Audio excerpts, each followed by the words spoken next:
Good morning to all. Today I'm going to be discussing about the topic hashing.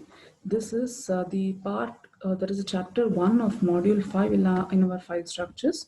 So in this module 5, that is hashing, we are going to study about what is hashing, what is the need for hashing, and a simple hashing algorithm, and how the hashing function is calculated. So these are some of the topics that we are going to be discussing in today's class. So this particular slide tells you about the need for hashing. Why do we require hashing? As you can see here, the sequential access. Sequential access means accessing the data one after the other. So the efficiency of sequential access and B trees or B plus trees is given here. The sequential access efficiency is big O of n, whereas the efficiency of B trees and B plus tree is big O of log n to the base k. Both are means to be higher, means both are dependent on a variable called as n. What is n? The number of records present inside the file. So both the efficiency of both these methods, that is the sequential access as well as B trees and B plus trees, are based on the variable called as n, where n stands for the number of records in our file. So we are trying to find out a technique which is independent of this variable n. We don't want to be bothered about how many elements are there or how many records are there in our file. The efficiency should not be based on this number. So we are going to try to find out one such technique. So that technique is called as hashing. So that hashing is providing you the efficiency of big O of 1. It is not going to see how many number of records are there inside the file. In one shot, it will find out the address where the data record has to be stored in the file. Now you can see here, a hash function is like a black box that produces the address every time a key is dropped. So every time a record is added to be a file, this hash function, the function hash function, will calculate the hashing address through a function. It will calculate the hash address and it will tell you where that record is to be stored. It is not going to be bothered about how many records are there already in the file or what is the size of the file. Whenever a record is given to the hash function, depending upon that record, it is going to calculate the hash address, that is the address where the record has to be stored inside the file. Moving on, here is a simple example of this hashing. So you can see that we want to add a record, or I can say I want to add a key called as location. So location is just a key of a record. The record is consisting of lot more of data, but of that record, this location is the key. Okay, so we want to find out using this key where to store that particular record. So only this key is given to the hashing function. Key is given as an input to the hashing function. So you can see here how hashing function is being calculated. So I'm going to multiply the ASCII values. What is the ASCII value of L? Assuming they are all capital letters, it is 76 and ASCII value of O is 79. So I'm going to multiply. This is the hashing function. It's a simple hashing function. Not necessarily that this is the only hashing method. There are many other hashing methods. This is a simple hashing method. I've just multiplied the first two characters to find out where this key has to be stored. So when we are multiplying the first two characters, we are getting this number, which is not present in our address space. So they have told that the address space to store this key is from 0 to 9. You can only store it from the address 0 to 9. But what is the address I have got here? 6004. But this is not, I can't store it in this address because the range is only from 0 to 4. Now the hash function, what it does is, what is the last bit of this address? 4. So I will try to store my record with the key called as location in the address number 4. So can you see here, location 6 ISC. This is the whole record. Using this key called as location, I have tried to find out where to store this particular record. So I'm going to store it in the address number 4. This is a simple hashing function. So it's like a black box wherein the key is given as the input. Based on the key, some technique or some method is used to find out the address where the particular key and its associated data has to be stored. Next, they are comparing hashing with indexing. What is indexing? As we have studied in the previous concepts, indexing is a smaller version of the whole data file. In the whole data file, the complete data is being stored, whereas in index, we are only going to store the key and the address of where that particular key can be located. So they are comparing hashing with the indexing. In indexing, you are associating key to address. The address can be anything. It can be a relative record number, where exactly the record is being present. But in hashing, we are not associating key with the address. It is differing in two ways. What are the two ways they've given here? With hashing, the addresses generated appear to be random, whereas in indexing, we are going to store the records one after the other. Whereas in hashing, we are not going to store the records one after the other. Based on the key that is given as the input, the records can be stored anywhere in the address space randomly. This is the first difference. The second difference is in hashing, two different keys may be associated with the same address. So two different keys may compete for the same address, whereas in indexing, it is not the case. And in hashing, when this happens, when two different keys compete to be stored in the same address space, that process is called as collision. Now, there are many methods to resolve this collision we will be seeing on in the future sessions. So whereas in indexing, there is no collision. In indexing, collision does not occur. Sequentially, wherever the memory is free, we are going to keep on storing our records. But here in hashing, there is a chance that two or more records will compete for the same address space. When that happens, we call that situation as collision. Next, there are some of the methods to reduce a collision to an acceptable level.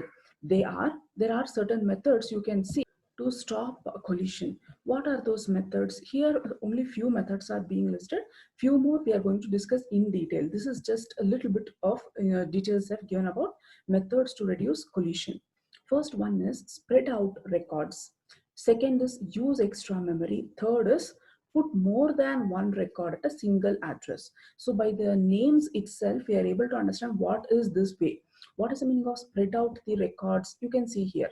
Collision occurs when two or more records compete for the same address. So when two or more records are competing to be stored at the same address space, collision occurs. So if we can find out an hashing algorithm that distribute records fairly randomly among the available address, is one method of reducing collision. That is, our hashing algorithm should distribute the records randomly little bit far from each other so that collision will not occur. That is a first method, spread out the records. The second method is use extra memory. So whenever you feel that two or more records are competing for the same memory space and they're causing collision, you use extra memory to store the records. Hence, you can prevent the collision. That is the second method. Next is put more than one record at a single address. So this concept has a keyword called as bucket associated with it. We are going to store two or more records at the same address space. In that case, we refer to that concept as buckets. So that is, in this also we are going to be discussing in more detail. So this is one more method of reducing the collision. So just summarizing, three ways to reduce collision: spreading out the records, use extra memory, put more than one record in the single address. So those were the methods to reduce the collision. Next, we are going to be studying about our actual hashing algorithm, a simple hashing algorithm. So I told you hashing algorithms are different. Each one may have its own method to calculate the hashing function. So the simple hashing algorithm that we are going to study is having 3 steps. So you can see the 3 steps here. First one is represent the key in the numerical form. As you saw in the previous example, a simple example that I showed you, I converted the key into ASCII equivalent. So that is the meaning of the first statement. Represent the key in the numerical form. I'm going to convert my key, whatever is the key I'm going to get, into its ASCII equivalent. Second is fold and add. So this is a technique which we'll be seeing in detail.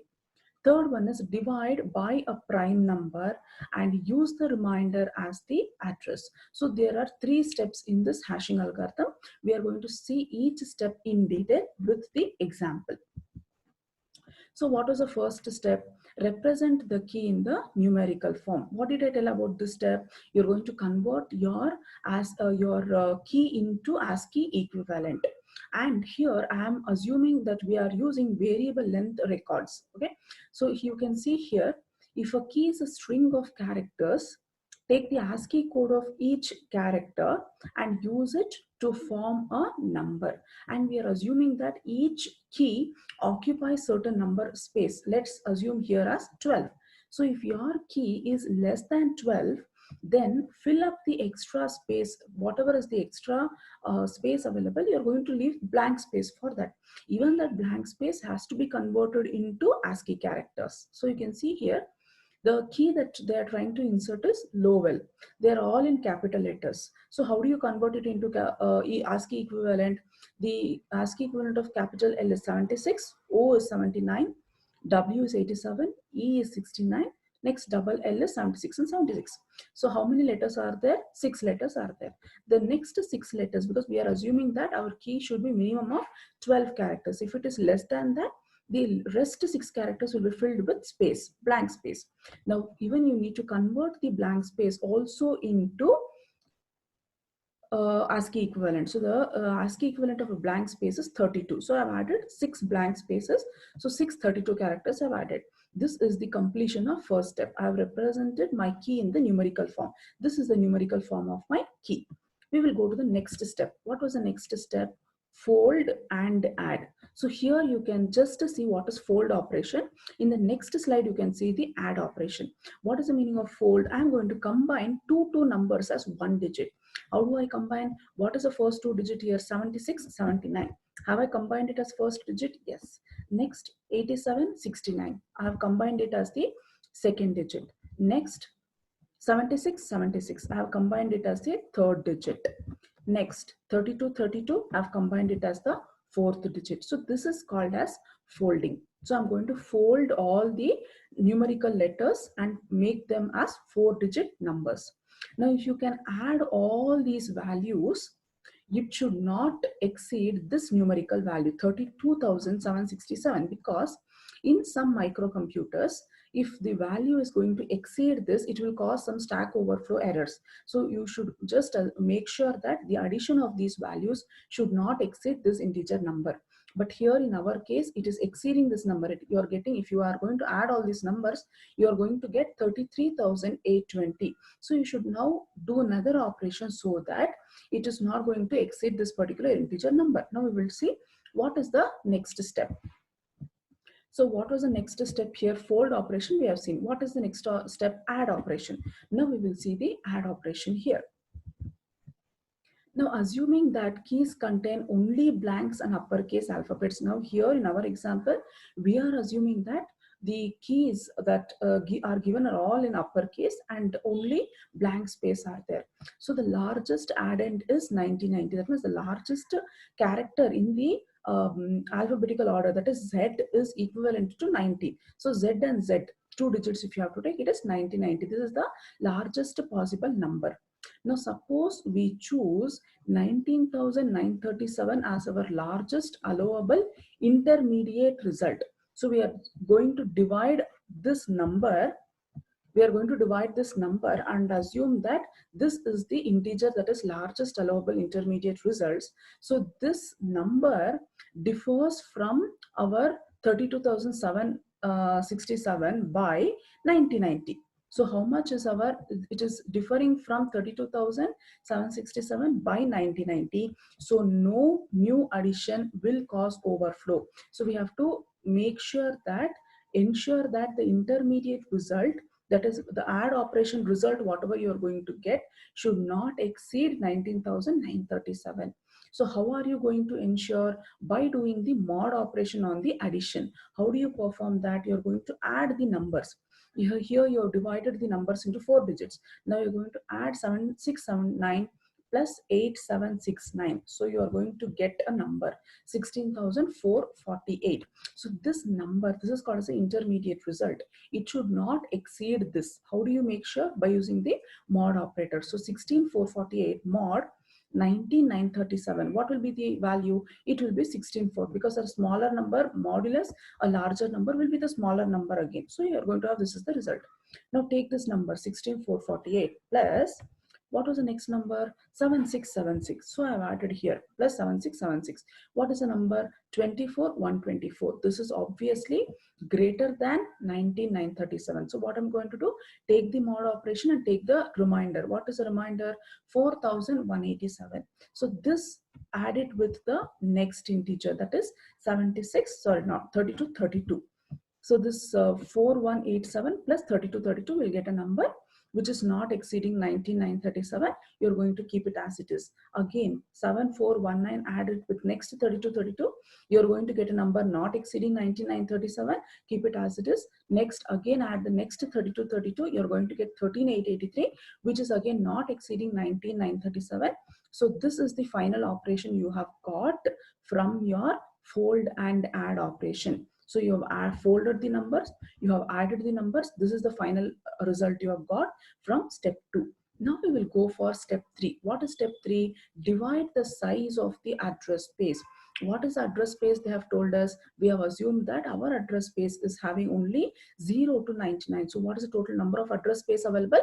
100. So now I'm going to divide the final operation, whatever I have got here, the final result, by the size of my address space, that is 100. So 13883 mod 100, you are going to get the remainder as 83. So it is falling in between the range of 0 to 99. Yes. So now I'm going to store the key lowell and the address 83. So this is one hashing algorithm wherein it found the address where the key has to be stored from the key itself. So you can see that this hashing algorithm is not worried about the number of keys that has to be stored or the size of the key that has to be stored. It is only worried about the key. It is going to convert it into ASCII equivalent. It is going to fold and add the numbers, divide the size by the address space, and it will find out the address where the particular key has to be stored. So this is a simple hashing algorithm. Next, we are going to be discussing about hashing functions and record distribution. That means the hashing function, whatever you're going to use, how are they distributing the records in your memory? So there are 3 types of distribution. One is uniform distribution, worst distribution, acceptable distribution. They are understandable. By the name itself, it implies its meaning. Uniform distribution means what? The hash function will distribute the records uniformly in the address space without causing any collision. So if you can see here, if the hash function distribute 7 records in 10 addresses, so obviously there will not be any collision because 10 address spaces available, only 7 address has to be stored. So this is called as uniform collision. Next is called as worst distribution. What is the meaning of worst distribution? All the records are competing for the same address space. Let us assume that the address space is 8 and there are 10 records. All the 10 records are competing for the same address space, that is 8. This is called as the worst distribution. Next is acceptable distribution. Is there will be uniform distribution, but maybe 1 or 2 collisions. So it is in the acceptable mode. This is called as acceptable distribution. So there are 3 types of record distribution based on the hashing function. So based on the hashing function that you are using, the records are distributed in the memory. They're in this 3 ways: uniform distribution, worst distribution, and acceptable distribution. So I hope you have understood the topics that we have discussed today. What is hashing, what is collision, a simple hashing algorithm, and hashing functions and distributions. Thank you all.